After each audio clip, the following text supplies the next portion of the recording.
Typing টিউটোরিয়ালের নতুন ভিডিওতে আপনাকে স্বাগতম। আজকের ভিডিওতে আমরা বি এবং এন লেটারের প্র্যাকটিস করব।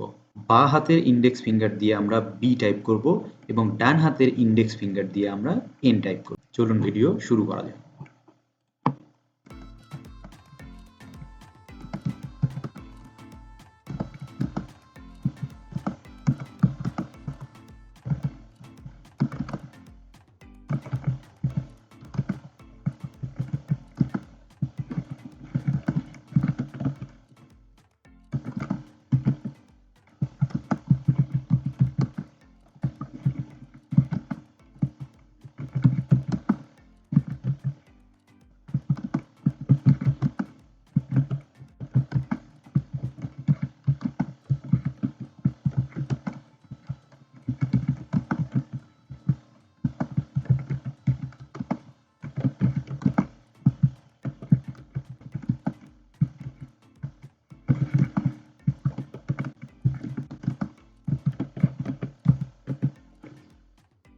আশা করি ভিডিওটি আপনাদের ভালো লেগেছে। ভিডিও ভালো লাগলে অবশ্যই একটা লাইক দিবেন এবং এই ধরনের ভিডিও নিয়মিত পেতে চ্যানেলটি সাবস্ক্রাইব করে সাথেই থাকবেন। আসসালামু আলাইকুম।